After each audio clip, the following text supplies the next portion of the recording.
हाँ, तो आज हमारा नया टॉपिक है। कल हमने पढ़ा था हड़प्पा। हड़प्पा सिविलाइजेशन में मैंने आपको बताया था ना कि वो लास्ट में जब हड़प्पा का एंड चल रहा था तो वो यहाँ से शिफ्ट हो गए थे, कहाँ पर, नॉर्थन रीजन की तरफ। तो उसके बाद जब हड़प्पा का डिक्लाइन शुरू हुआ तो उसके बाद जो हम जिसके बारे में हमें पढ़ना है वो है वैदिक एज। ठीक है ना। वैदिक एज में हम किसके बारे में बात करते हैं? वैदिक एज में हम बात करेंगे तो जो वैदिक एज में जो लोग रहते थे ना उनको हम बोलते हैं क्या? आर्यंस बोलते हैं। ठीक। आर्यंस कौन है? आर्यंस को बोला जाता है या तो Aryans people from central Asia हैं या फिर फ्रॉम यूरोप हैं। तो ये जो जिसने बोला कि आर्यंस कहाँ से आए, सेंट्रल एशिया से, तो ये थियरी दी थी मैक्स म्यूलर करके एक इंसान थे, हिस्टोरियन थे। उन्होंने बोला था कि जो वैदिक आर्यंस आए थे ना तो वो कहीं सेंट्रल एशिया से आए थे। पर बाल गंगाधर तिलक की ने जो आपको थियरी दी थी, तो बाल गंगाधर तिलक का कहना था कि जो आर्यंस है ना वो यूरोप से आए हैं। तो दोनों की अलग अलग थ्योरीज है, पर जो थ्योरी ज़्यादातर लोग मानते हैं वो सेंट्रल एशियन वाली थ्योरी है। क्यों? इसकी वजह है, एक एक इंस्क्रिप्शन है जिसका इसका नाम है भोगस भोगस काई इंस्क्रिप्शन, जो कि कहाँ मिला हमें? टर्की में। उसमें क्या मिला हमको? तो 4 वैदिक गॉड्स थे ना, जो वैदिक एज के जो 4 गॉड्स थे, तो वहाँ पे इंदिरा, वरुणा, मित्रा और नास्त्या करके जो गॉड्स थे ना, वहाँ पे हमें उनके नाम लिखे हुए मिले टर्की में। तो ज़्यादातर लोग इसलिए मानते हैं कि वो सेंट्रल एशिया से आए थे, क्योंकि सेम वहाँ पे टर्की में भी वही नाम, वही इंस्क्रिप्शन देखने के लिए मिले। तो ज़्यादातर हमारा जो बोला गया कि ये सेंट्रल एशिया से आए थे। तो ज़्यादातर हमारी थ्योरी यही बोलती है। तो आप आपको याद रखना है कि सेंट्रल एशिया की थ्योरी किसने दी थी? वो मैक्स म्यूलर ने दी थी। और यूरोप से जो आए थे वो दी थी बाल गंगाधर तिलक जी ने। ठीक है। थोड़ा सा हम वैदिक लिटरेचर के बारे में बात कर लेते हैं। तो एक जो वेद होता है ना, उसको हम 4 सब पार्ट्स में डिवाइड कर सकते हैं। तो उसका जो 4 सब पार्ट्स है उसमें पहला तो होता है संहिता बोलते हैं उसे, फिर दूसरा होता है ब्रह्मनास, फिर तीसरा होता है अर्यंकास, और चौथा होता है उपनिषद। तो आपको संहिताज में क्या देखने के लिए बनेगा? तो कलेक्शन ऑफ हम्स। हाइम्स क्या होते हैं? तो श्लोक। आपको समझते हो ना श्लोक क्या होता है? तो संहिताज में श्लोक लिखे हुए मिलेंगे। ब्रह्मनाज में क्या होता है कि जो भी श्लोक लिखे होंगे ना तो उसको कैसे एक्सप्लेन करता है, कि उसको जो श्लोक है उसको समझाता है, और उसमें जो भी रिचुअल्स है ना तो वो कैसे कैसे करने हैं, कि मतलब आहुति कैसे देनी है, कोई भी यज्ञ होगा तो वो कैसे होगा, वो ब्रह्मनाज में जाके एक्सप्लेन होता है। तो एक्सप्लेन करते हैं क्या? रिचुअल एक्सप्लेन करते हैं। और संहिताज में क्या होता है? कलेक्शन ऑफ हाइम्स होता है। हाइम्स मतलब क्या? श्लोक वगैरह जो होता है।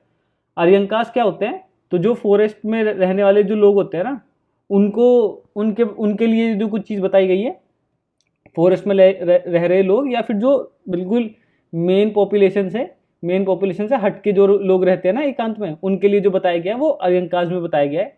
और उपनिषद में क्या बताया गया है? उपनिषद में स्पिरिचुअल और फिलोसॉफिकल टीचिंग बताई गई है। उपनिषद टोटल कितने हैं? 108 उपनिषद हैं। और वेदास को क्या बोलते हैं पता है? वेदास को बोलते हैं श्रुति।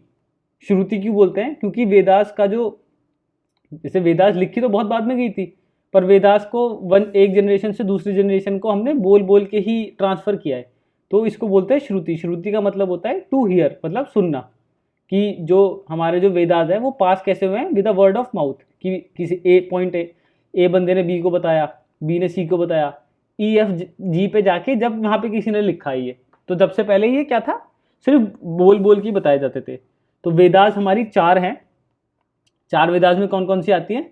ऋग्वेदा, यजुर्वेदा, सामवेदा और अथर्ववेदा। अगर हम शुरू की 3 को देखें ना तो इसको विद्यात्री बोलते हैं। और आपको विद्यात्री से याद आ जाएगा कि त्री क्या होता है। त्री का मतलब होता है 3, और जो पहली 3 है उनको बोलेंगे विद्यात्री। तो ऋग्वेदा, यजुर्वेदा और सामवेद, ये हैं विद्यात्री। ठीक। अब हम पढ़ेंगे ऋग्वेदा के बारे में। तो ऋग्वेदा में क्या लिखा है? तो ऋग्वेदा में क्या है? कलेक्शन ऑफ लिरिक्स हैं।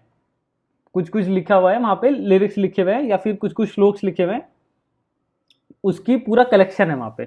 ठीक। और इसको ऋग्वेदा को ओल्डेस्ट टेक्स्ट भी बोला जाता है और फर्स्ट टेस्टामेंट ऑफ मैनकाइंड भी बोला जाता है। इसमें 1020 हाइम्स हैं। हाइम्स मैंने बताया जैसे कि श्लोक होते हैं, उसके 10,580 वर्सेज हैं, जो कि 10 मंडल्स में डिवाइडेड है। मंडल्स को आप बोल सकते हो चैप्टर। तो मंडल्स को आप कैसे याद रख सकते हो, मंडल्स कौन होते हैं, मंडल्स है चैप्टर्स, ये हो गए श्लोक, ये हो गए वर्सेस, ठीक। तो 10 मंडल्स, 10208 हाइम्स और 10508 वर्सेस, ठीक। जो 10th मंडल है ना, मतलब 10th जो चैप्टर है उसको बोला जाता है पुरुषुक्ता मंडल। 10th मंडल है पुरुषुक्ता मंडल, उसमें हमें जो 4 वर्णाज है ना, 4 वर्णाज जो हैं उनके बारे में हमको बताया गया है कि जो 4 वर्णाएं कि ब्राह्मण, ब्रह्माज, क्षत्रिय, शूद्र, वैश्य, तो ये हमें बताया गया है 10th मंडल में पुरुषुक्ता मंडल के अंदर में, ठीक है।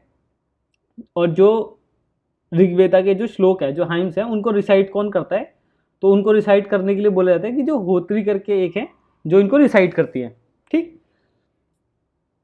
मेन चीजें जो आपको याद रखनी है, 10208 हाइम्स, 10 मंडल्स, 10th मंडल पुरुषुक्ता जिसमें है 4 वर्ण, और रिसाइट कौन करता है, हम उसको होत्री, तो हमसे होत्री, ठीक है। उसके बाद देख ले यजुर, तो यजुर को मैं कैसे याद करने की कोशिश करता हूँ, यजुर से आपको लग रहा है ना कोई अस्त्र है जिससे कि आप किसी को भी मारते हो, तो यजुर, तो यजुर में क्या होता है, सैक्रिफिशियल प्रेयर्स है, तो यजुर से क्या होगा, जो भी सेक्रीफाइस करते हैं हम यजुर से करते हैं। यजुर आप मान के चलो कि कोई शस्त्र है जिससे हम सेक्रीफाइस करते हैं।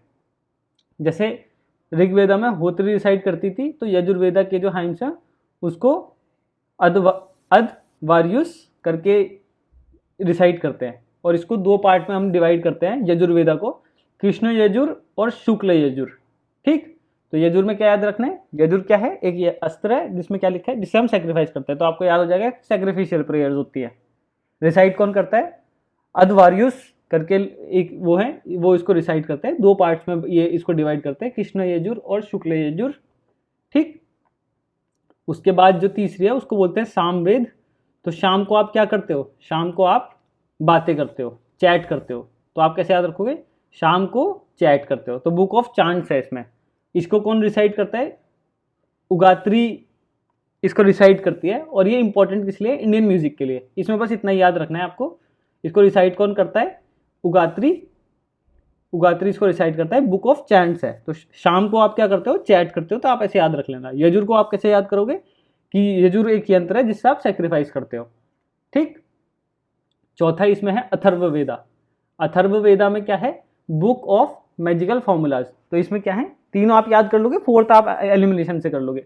अथर्व, अथर्व में आप क्या करोगे, मैजिक फॉर्मूलाज है, इसमें क्या होता है, जितने भी चार्म्स और स्पेल्स, मतलब स्पेल्स वो होता है जो जादुई मंत्र होते हैं, किसके लिए, कोई भी बुरी शक्ति या फिर कोई भी बीमारी को हटाने के लिए इसमें मैजिक फॉर्मूलाज दिए हुए हैं, ठीक है ना। और ब्रह्मास कौन थे, ब्रह्मास जो थे वो एक्सप्लेन करते थे जो हम्स है ना वेदास के, कि कैसे आपको रिचुअल परफॉर्म करना है, जो कि जैसे जैसे वेदास में लिखा है ना, सेम सेम वैसे वैसे तो आप परफॉर्म करोगे, तो उसको कैसे, कौन को समझाता, तो ब्राह्मण समझाते थे, ठीक है ना। अब वेदास में ना कुछ कुछ ब्राह्मणास इनसे रिलेट भी करते हैं, मतलब कि कोई जैसे ऋग्वेद आए तो इसमें इसके अलग कोई ब्रह्मास होंगे, तो ये ऋग्वेदा का ब्रह्मास कौन है, ऐत्रेय और सांख्यान। कैसे याद रखोगे, ऐत्रेय और सांख्यान, तो ये ऋग्वेदा के ब्रह्मास हैं। यजुर्वेदा के कौन है, शतपथा जो कि ओल्डेस्ट भी है, और तत्रिया, तत्रिया ब्रह्मास, ये शतपथा तो ओल्डेस्ट है और तत्रिया इससे रिलेटेड है यजुर्वेदा से। सामवेदा से कौन सा रिलेटेड, पंचविशा, पंचविशा है सामवेदा से रिलेटेड, और अथर्ववेदा से गोपतः, गोपतः है ब्रह्मास से रिलेटेड। इसके बाद अब हमको देखना है महाकाव्यास। महाकाव्यास 2 हैं हमारे पास, 2 कौन कौन से हैं, पहला तो रामायणा जो कि किसने लिखा है, वाल्मीकि जी ने लिखा है ना, और ये ओल्डेस्ट है, जिसमें कितने 24,000 श्लोक्स हैं और 4 कंडास हैं। कंडास का क्या मतलब है, सेक्शंस है, सेक्शन मतलब आप चैप्टर मान लो। तो रामायण को क्या बोलते हैं, आदि काव्य भी बोला जाता है। सेकंड कौन सा है, महाभारत है, वो किसने लिखा है, वेद व्यास जी ने लिखा है, तो ये लॉन्गेस्ट है। रामायण ओल्डेस्ट है, महाभारत लॉन्गेस्ट है, इसमें 1 लाख श्लोक के आसपास है, ठीक है ना। और भगवत गीता कहाँ से लिखा है हमने, तो भीष्म परवान, परवान क्या होता है, परवान चैप्टर्स हैं महाभारत में, तो भीष्म परवान से हमको मिला भगवत गीता, ठीक है। और शांति परवान इसमें लार्जेस्ट है। ठीक है, परवान क्या है, इसके चैप्टर्स हैं। तो भीष्म भगवद गीता हमको कहाँ से मिला, भीष्म परवान से, और शांति परवान से क्या मिला, शांति परवान क्या है, लार्जेस्ट है। ठीक, अब जैसे उपवेदा क्या होते हैं, उपवेदा जैसे मतलब वेदा को सहयोग करने वाले और वेदास, मतलब जैसे कि उपराष्ट्रपति हो गया, तो जो राष्ट्रपति को सहयोग करता है, ऐसी उपवेदास हैं जो वेदास को सहयोग करते हैं।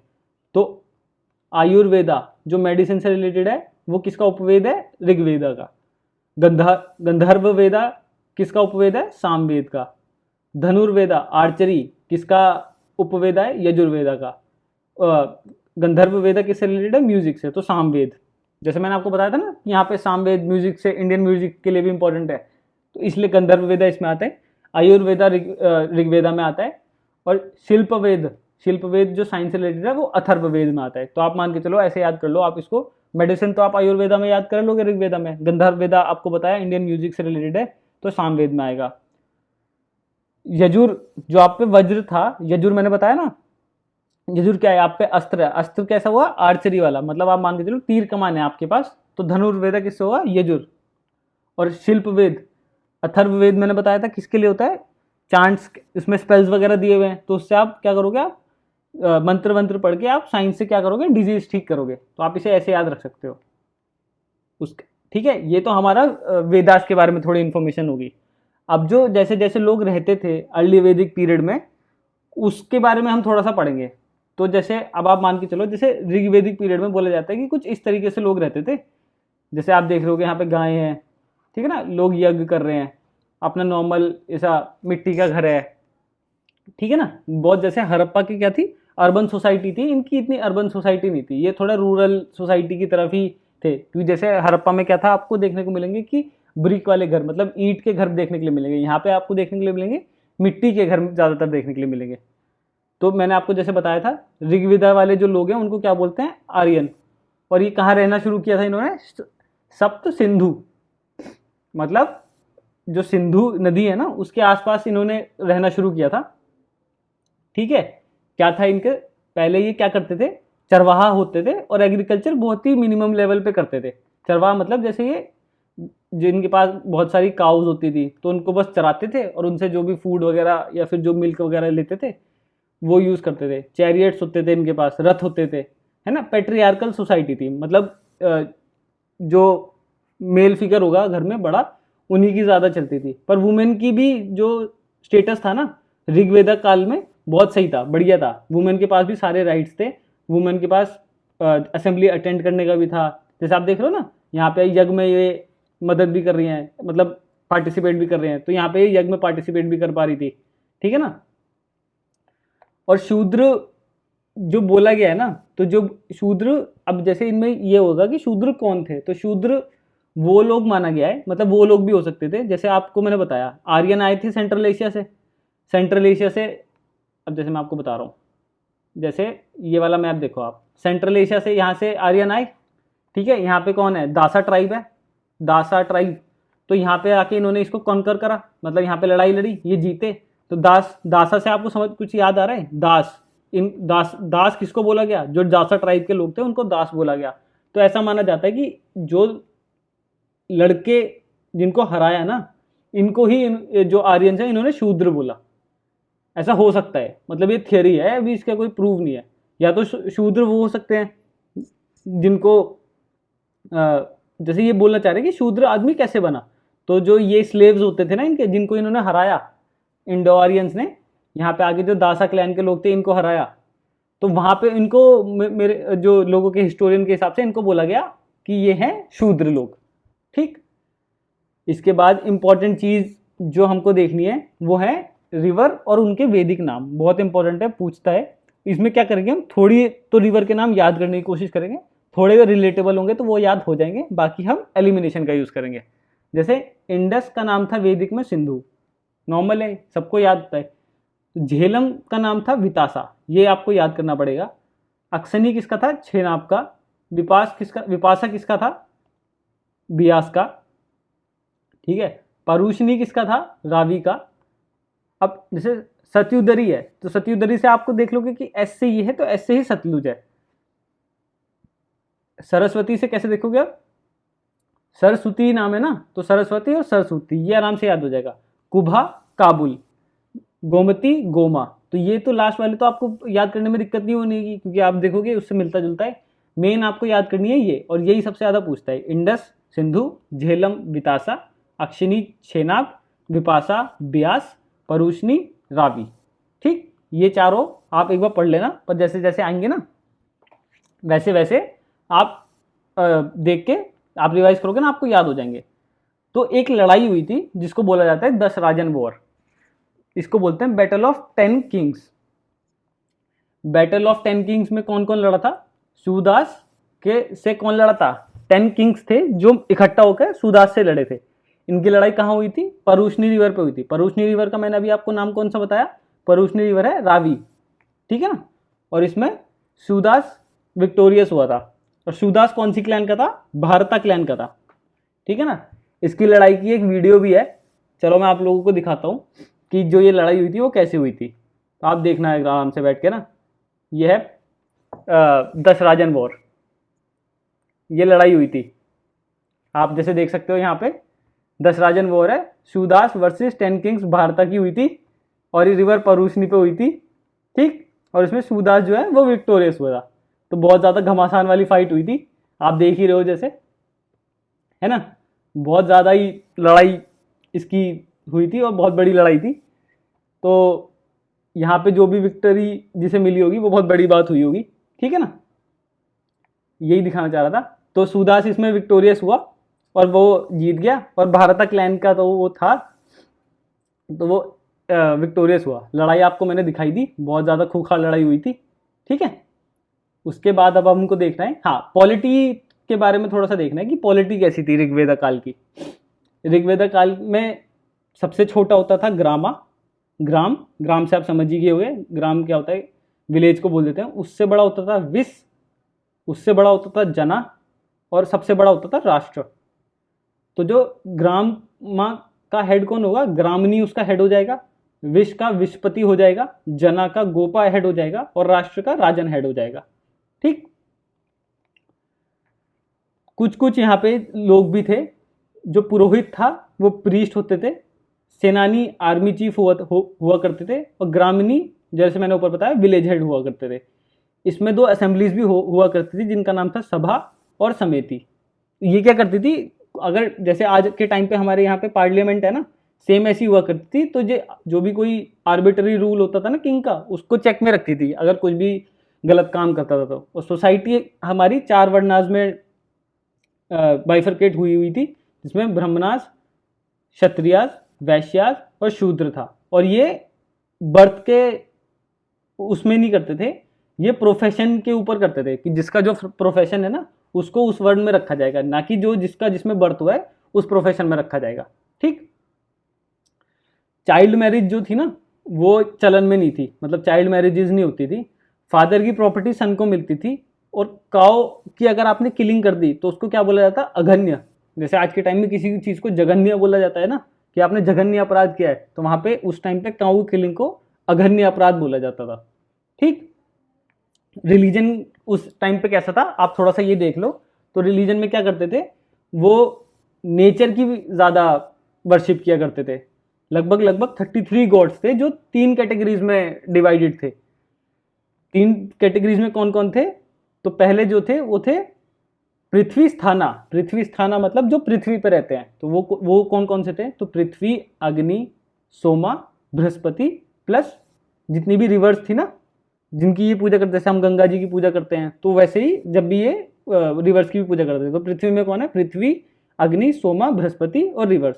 और ये है अंतरिक्ष स्थानीय। दूसरे कौन थे, जो अंतरिक्ष में रहते हैं, ठीक है ना। तो उनका नाम था इंद्रा, रुद्रा, वायु, वता। और तीसरे थे दुष्टि स्थानीय। इसमें कौन कौन आ जाएंगे आपके, विष्णु, कुशान, सूर्य और दाउस। इनका मतलब है ये सेलेस्टियल थे, ये जो मतलब अंतरिक्ष से भी और दूर रहते हैं, ठीक है ना। और सबसे पॉपुलर कौन से थे, सबसे पॉपुलर याद रखना, अग्नि, इंद्र और वरुणा सबसे ज्यादा पॉपुलर थे, ठीक। इसके बाद इंदिरा को क्या बोला गया है? इंदिरा को बोला गया है डिस्ट्रॉयर ऑफ फोर्ट, और सबसे इंपॉर्टेंट गॉड थे ये वैदिक एरा के। तो डिस्ट्रॉयर ऑफ फोर्ट मतलब जो भी फोर्ट मतलब आप मान के जो किले होते हैं ना, उनको डिस्ट्रॉय करने के लिए जो जिनकी पूजा करते थे वो थे इंदिरा। ठीक है। सावित्री कौन थी? गॉड ऑफ लाइट थी। और जो गायत्री मंत्र है ना हमारा, गायत्री मंत्र हमने सावित्री जो गॉड है उनको ही डेडिकेट किया हुआ है। ठीक है ना। और रुद्रा कौन थे? गॉड ऑफ एनिमल थे। सिंधु जो इंडस रिवर है हमारी, उनको रिवर गॉडेस बोला जाता था। और ऋग्वेद का जो रिलीजन है ना, उसको बोलेंगे हीनोथीज्म। हीनोथीज्म का मतलब है कि हम बहुत सारे गॉड्स में बिलीव करते हैं, पर ऐसा नहीं है। हर गॉड का जो परसेप्शन है ना या पर्सनैलिटी है वो स्टैंड आउट करती है। मतलब हर गॉड के पास अलग पावर है। ऐसा नहीं है कि गॉड इतने सारे हैं तो कुछ नहीं, मतलब ऐसे अलग अलग करते हैं। अलग अलग से प्रेयर करने की वजह होती है कि हर गॉड के पास अलग पावर है, तो हर अलग चीज़ के लिए हम उनकी प्रेयर करते हैं। और थोड़ी जो फीमेल गॉड्स हैं उनका नाम था उषा, अदिति, है ना। और वर्शिप हम कैसे करते थे? तो वर्शिप ऐसे करते थे, रिसाइटेशन करते थे प्रेयर्स का, बार बार पूजा में जो भी श्लोक थे वो बार बार पढ़ना और प्रेयर की ऑफरिंग करना। तो जैसे ये कर रहे हैं ना, यज्ञ कर रहे हैं, रिसाइटेशन कर रहे हैं, देख ही रहे होगे आप, जैसे ये रिसाइट कर रहे हैं, ये यज्ञ कर रहे हैं। ठीक है। तो ये यहाँ पे ऐसे हम करते थे, जो भी हम ये वर्शिप वगैरह करते थे ना, जैसे पूजा पाठ करते थे, वो ऐसे करते थे। तो हमारा अब ये ऋग वैदिक काल खत्म हो गया। अब हमको देखना है लेटर वैदिक काल, लेटर वैदिक एज। तो जैसे अब मैंने आपको दिखाया था, अब जैसे आप यहाँ पे देखो कि जो ऋग वैदिक काल था उसमें यहाँ पे उसमें यहाँ पे आके लोग रह रहे थे, पर लेटर वैदिक में क्या हुआ? अब लोग रहने आ गए नॉर्दर्न प्लेन्स के पास में। ठीक है ना। नॉर्दर्न प्लेन्स के पास में आके रहने लग गए। तो इन्होंने कवर कर लिया, कितना नॉर्दर्न एरिया कवर कर लिया। पहले ये सरस्वती के पास रहते थे, सरस्वती रिवर के पास। अब इन्होंने अपना जो माइग्रेट कर लिया वो गंगा रिवर के पास कर लिया। और शिफ्ट क्यों किया आप पूछोगे? तो ऐसा हो सकता है, ऐसे बोला जाता है कि वहाँ की नदियाँ वगैरह सूखने लग गई थी, तो जो लैंड था वो फर्टाइल नहीं बचा था। और जो हमारा ये गंगा वाला प्लेन है ये ज़्यादा फर्टाइल था, तो इधर आ गए। यहाँ पे और ज़्यादा नदियाँ थी, ठीक है ना, बेटर वाटर सप्लाई थी यहाँ पे। तो इन्होंने क्या करा, फिर ये यहाँ पे आ गए थे। तो इन्होंने अपना जो बाइफरकेट भी कर रखा था। तो जो नॉर्थ में लोग रहते थे ना, नॉर्थ में लोग रहते थे, उनको बोलते थे, मतलब उस जगह को बोलते थे आर्यवर्त, कि जहाँ पे आर्यंस रहते थे। जो मिडल में था उसको बोला जाता था मध्य देशा, और साउथ को बोला जाता था दक्षिणा पथ। मतलब आप मान के चलो कि इनको बोला जाता है दक्षिणा पथ, यहाँ पे मध्य देशा, और यहाँ पे ये आर्यवर्त। ठीक है ना, ये आर्यवर्त, मध्य देशा और दक्षिणा पथ। ठीक है, आपको पढ़ने में आसानी होगी। हाँ, पॉलिटी थोड़ा सा हाँ, और एक चीज़ और कि जब वो आया ना लेटर वैदिक काल, लेटर वैदिक एज, तो यहाँ पे इनको ना आयरन के बारे में पता चल गया था। जैसे मैंने आपको पहले भी पढ़ाया था, तो जब इनको कॉपर के बारे में पता था, ब्रॉन्ज के बारे में पता था, आयरन के बारे में इनको पता चला ये वाला। तो जब भी इनकी लड़ाइयाँ हो जाती थी ना, तो ये वाले ये तलवार और ये चाकू वगैरह लेके चले जाते थे लड़ाई करने। इनसे फिर होती थी फैसला कि कौन जीतेगा कौन नहीं जीतेगा। तो इनसे फैसला करके जब वो विक्ट्री है वो करते थे। तो पॉलिटी देख लेते हैं। एक ब्राह्मणा, जैसे मैंने बताया था ना, तो एक तैत्रीय ब्राह्मणा करके है, जिसमें क्या दिया हुआ है, theory of divine kingship. Theory of divine kingship पता क्या बोलती है? जैसे राजा को एक परसेप्शन बनाना पड़ेगा, नहीं तो उसको भाई कोई भी लोग कुछ भी कह के निकाल देगा कल को, है ना। तो थ्योरी ऑफ डिवाइन किंगशिप ने ये बोला कि राजा की जो पावर है ना, या राजा जो है, जो किंग है, वो रूल कर रहा है ना, तो उसे लोगों ने नहीं बनाया, उसको जो गॉड है ना उन्होंने ये अवतार या फिर ये इंसान गॉड ने भेजा है, ना कि लोगों ने उसको किंग बनाया है। तो जो वो किंग है ना वो गॉड ने चूज करके भेजा है, तो वो सेक्रेड है। तो जो भी वो बात करेगा ना वो सबसे ऊपर होगी, और जो भी वो फैसले लेगा वो सबसे ऊपर होगा। ठीक है ना। तो थ्योरी ऑफ डिवाइन किंगशिप का मतलब है कि जो किंग है ना वो एक तरीके से जो गॉड है ना उनका ही अवतार है। तो जो लोग जिन लोगों पे वो राज कर रहा है ना, तो उन्हें वो गॉड की ही रिस्पेक्ट देनी पड़ेगी किंग को। ऐसे नहीं है कि आप, जैसे आज हमारे यहाँ पे मोदी जी है, तो ऐसे नहीं होता था कि आप उनके खिलाफ कुछ भी बोल दो, मतलब आप उनके खिलाफ कुछ भी बोल रहे हो तो इसका मतलब यह है कि आप गॉड के खिलाफ कुछ भी बोल रहे हो। तो थ्योरी ऑफ डिवाइन किंगशिप ने ये कर दिया कि जो किंग को है ना गॉड के बराबर कर दिया। तो उससे क्या होगा कि कोई भी इन पे सवाल जवाब नहीं उठा सकता कि भाई ये किंग क्यों बना, क्यों बना। वो पूछेगा ना कि आपको, मैं क्यों किंग नहीं बन सकता, आप क्यों किंग बन सकते हो। तो किंग वाला जवाब देगा कि भाई मेरे को तो गॉड ने ही सीधा बनाया है। ठीक है ना। कुछ कुछ यहाँ पे पर्सनैलिटी हुआ करती थी जिसका नाम एक था भागादूता, जो थे टैक्स कलेक्टर। सारथी जो थे, तो जो जैसे कृष्ण जी अर्जुन के सारथी थे वैसे ही ये सारथी होता है जो अपना चैरियट चलाता है। और अक्षवापा करके थे, ये कोरियर हुआ करते थे। ठीक। सोसाइटी के बारे में थोड़ा देख लेते हैं। तो जैसे क्या होता था, ऋग्वेदा में भी यज्ञ होते थे, तो वो थोड़े लेस मतलब छोटे छोटे होते थे कि मतलब 4 लोगों ने मिलकर कर लिया जैसे इन्होंने। पर जो लेटर वैदिक में होने लगे ना, यज्ञ बहुत बड़े बड़े होने लगे। मतलब आप मान के चलो 1 महीना 2 महीना 6 महीना यज्ञ चलने लगे। तो यज्ञ एलोबरेटेड होने लग गए यहाँ पे। ठीक है ना। और लेटर वैदिक में ही फिर ब्रह्मणा जो ब्राह्मण थे उनका इमरजेंस हुआ, क्योंकि अब यज्ञ जो हो गए वो इलेबोरेटेड हो गए तो सबको पता नहीं है कि भाई कैसे कैसे यज्ञ कराना है। तो फिर जो ब्राह्मण थे ना वो आगे उभर के आए कि मेरे को सब पता है। मतलब उनको ये सब पता था कि सारे रिचुअल्स उनको पता थे कि ऋग्वेदा में या कोई सी वेदा में कैसे लिखा है कि मान लो कोई सा यज्ञ कराना है, तो उनको प्रॉपर रिचुअल्स याद थे कि कैसे कराना है। तो ऐसे लोगों का जैसे अब यज्ञ बड़े होते चले गए तो भाई इनको कराने वालों की फिर प्रेस्टीज भी बड़ी होती चली गई, तो ब्राह्मण फिर ऐसे एमर्ज होने चले गए। जो क्षत्रिय होते थे आपको बताइए वो उनका काम क्या था, लड़ाई करना, टेरिटरीज कॉन्कर करना और उन पर रूल करना। वैश्य जो होते थे ये ट्रेडर्स होते थे। और शूद्र का क्या काम था कि बाकी तीनों वर्णों की हेल्प करना। तो मतलब आप देख रहे हो कि पहले ऋग्वेदा में क्या होता था कि आप जो चूज कर रहे हो ना आपको उस तरीके से वर्ण मिलेगा। पर यहाँ पे क्या हो गया, अब वर्ण और स्ट्रिक्ट होता चला गया कि भाई अब वर्ण आपको वही होगा जहाँ पे आप बर्थ लोगे। ठीक है ना। तो अब वर्णाज यहाँ पे स्ट्रिक्ट होते चले गए। तो लेटर आप ऐसे याद रखना कि ऋग्वेदिक वेद में छूट बहुत ज़्यादा थी, पर जो लेटर वैदिक हुआ ना उसमें छूट खत्म होने लग गई। और जो हमारा रिलीजन है ना वो बहुत ज़्यादा स्ट्रिक्ट होने लग गया कि इसमें आप देखोगे कि जो वुमेन की जो वैल्यू है सोसाइटी में वो भी खराब होने लग जाएगी, है ना। जो हमारे वर्णाज है वो भी स्ट्रिक्ट होने लग जाएंगे। ठीक है ना। इसके बाद अब देखो 4 आश्रम्स होते हैं, 4 आश्रम्स दिए हुए हैं। तो उसमें पहला आश्रम में जैसे 4 आश्रम का मतलब है 4 स्टेजेस ऑफ लाइफ। तो मतलब एक इंसान को 4 स्टेजेस में अपनी लाइफ जीनी चाहिए। तो वो 4 स्टेजेस क्या क्या हैं तो उसके बारे में ये बताया गया है। तो पहला होता है ब्रह्मचार्य। जैसे जो शुरुआत में इंसान को जो भी लोग हैं उनको क्या करना चाहिए, ब्रह्मचार्य का पालन करना चाहिए। स्टूडेंट लाइफ है तो ब्रह्मचार्य में जो ड्यूटी होगी वो क्या होगी आपकी कि आप पढ़ो, लर्न करो और जो अपनी अपनी डिज़ायर्स है ना उनको कंट्रोल करो। सिर्फ आपका काम होगा पढ़ने का।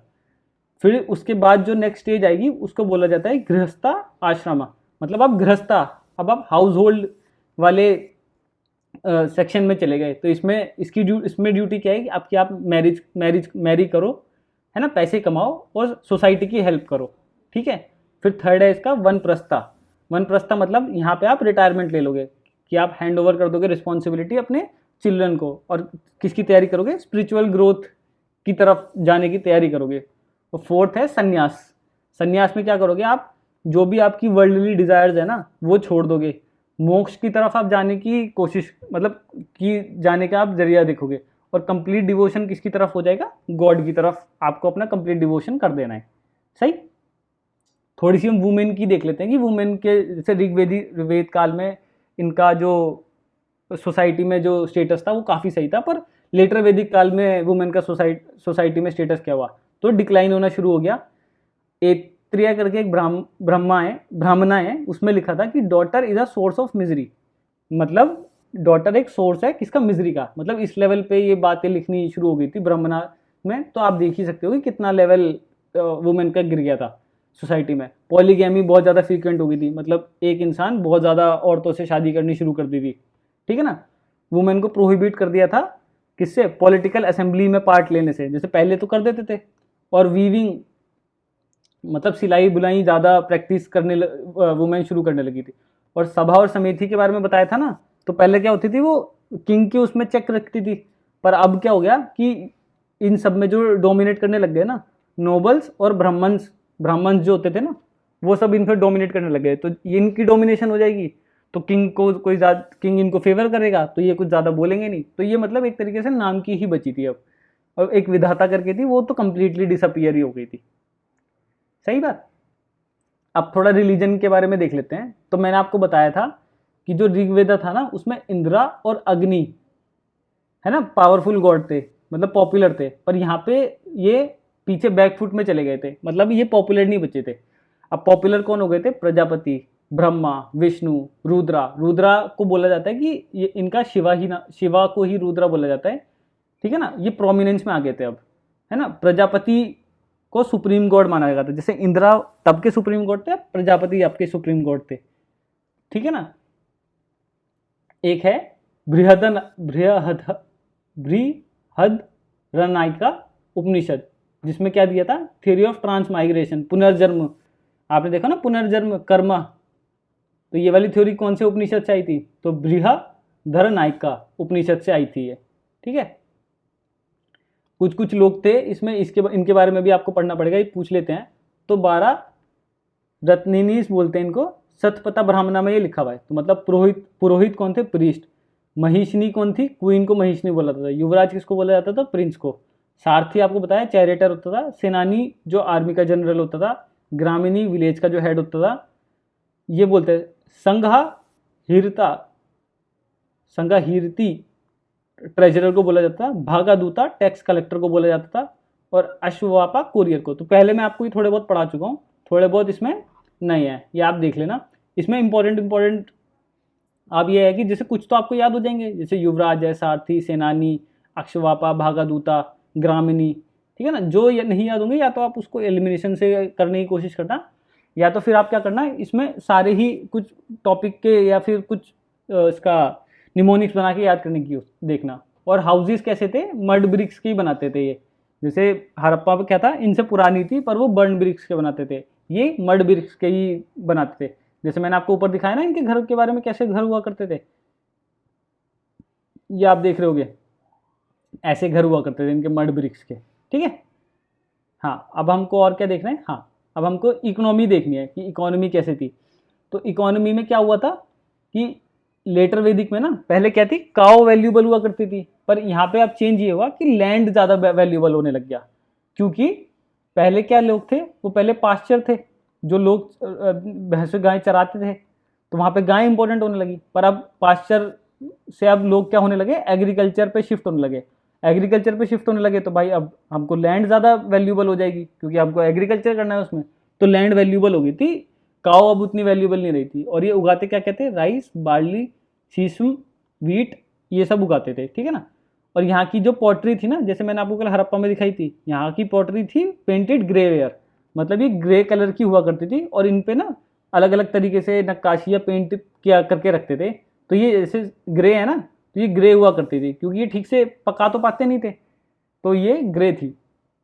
लास्ट में क्या हुआ कि ऋग्वेदिक के काल के लास्ट में ना जनपद अलग अलग बनने लग गए, क्योंकि यहाँ पे सब आके रहने लग गए थे, तो यहाँ पे फिर सब ज़्यादा लोग आने लग गए, तो अलग अलग हो गए। तो बहुत सारे जनपद थे। मैं आपको इंपॉर्टेंट है, तो अब हमको जनपद में क्या देखना है? उनकी कैपिटल याद रखनी है। तो जैसे अंगा का कैपिटल था चंपा, मगध का पहले कैपिटल था राजगीर, फिर उसका कैपिटल हुआ पाटलिपुत्र। वज्जी का कौन हुआ? वैशाली कैपिटल हुआ, है ना। कुरु, जैसे कुरु ये कुरुक्षेत्र है, ये हमारे ये महाभारत वाला जो कुरुक्षेत्र है ना, जो हस्तिनापुर वाला था, ये वो है। तो कुरुक्षेत्र, कुरु का जो कैपिटल था वो कुरुक्षेत्र था। गांधार का कौन था? तक्षशिला था। काम्बोज का कौन था? राजापुर था। सौरसेना का कौन था? मथुरा था, ठीक है ना। पांचाल आप देख रहे हो कि पांचाल की रानी बोलते थे उसमें, तो ये यहाँ पे हुआ करते थे। मल्ला का कैपिटल था पावा। कोसला का क्या था? काम्पलिया। मात्स्य का क्या था? विराटनगर। अवंती का कौन था? उज्जैन, ठीक है। छेदी का कौन था? शक्तिमती। आप इसमें ये काम करना, सारे अगर याद ना हो ना, तो आपको इंपॉर्टेंट याद करने हैं। इंपॉर्टेंट मैं आपको बता देता हूँ। जैसे गांधार इंपॉर्टेंट है, मात्स्या, अवंती, ठीक है ना, मगध, अंगा, काशी, काशी का तो याद हो ही जाएगा, कुरु, सोरसेना, ठीक है ना। ये आप याद कर लेना अगर सारे ना याद कर पाओ। वैसे आप देख, और इसकी ये वाला जो मैप है ना, ये आपको ध्यान से इसलिए देखना है कि आपको पता होना चाहिए कि मगध कहाँ पे था, अंगा कहाँ पे था, अवंती कहाँ पे था, ठीक है ना, गांधार कहाँ पे था। तो गांधार पूछ सकता है कि आपको ईस्ट वेस्ट नॉर्थ साउथ में था, तो क्या होगा ये ईस्ट वेस्ट नॉर्थ साउथ, तो गांधार का होगा नॉर्थ वेस्ट में हो जाएगा। मगध कहाँ हो जाएगा, मगध ईस्ट में हो जाएगा। अवंती कहाँ हो जाएगा, अगर यहाँ से देखा जाए तो ये हो जाएगा साउथ वेस्ट में, ठीक है ना। तो ये चीज़ें आपको याद रखनी है कि कहाँ पे था, ईस्ट वेस्ट नॉर्थ साउथ में। तो जो जनपद थे ना, उसमें सबसे ज़्यादा जो विक्टोरियस हुआ, मतलब सबको हरा के जो सबसे पावरफुल इमर्ज हुआ, वो था मगध। मगध की लड़ाई किस किस से थी, मगध की लड़ाई थी कोसला, जैसे मैं आपको दिखा देता हूँ, कोसला से, वास्य से, अवंती से, मतलब यहाँ यहाँ यहाँ, वज्जी से, अवंती से, और कौन सा, वास्य से। वास्य कहाँ चला गया, वास्य जैसे यहाँ पे लिखा हुआ है, तो इन लोगों से थी। तो कोसला, अवंती, मगध तो ये थे ही, तो इनका ऐसे पूरी लड़ाई चलती थी एक दूसरे के साथ, ठीक है ना। तो इसमें एमर्ज कौन हुआ विक्टोरियस, वो हुआ मगध। रीजन क्या रहे मगध के विक्टोरियस होने के, तो जहाँ पे मगध की आप ये देखो लोकेशन देखो, मगध कहाँ है, बिहार के एरिया के पास है। तो जो यहाँ की जोग्राफिकल पोजीशन थी ना, तो यहाँ पे अब जैसे आपको पता है, यहाँ पे छोटा नागपुर प्लेट्यू है, झारखंड है, उड़ीसा है, तो यहाँ पे आयरन की माइंस बहुत सारी हैं। तो यहाँ पे से इनके पास आयरन की बहुत ज़्यादा मतलब दिक्कत नहीं थी, बहुत ज़्यादा आयरन था इनके पास। तो ये लड़ाई के जितने भी आपको लड़ने के लिए जो भी शस्त्र बनाने थे, वो आप आयरन से आराम से बना सकते थे, ठीक है ना।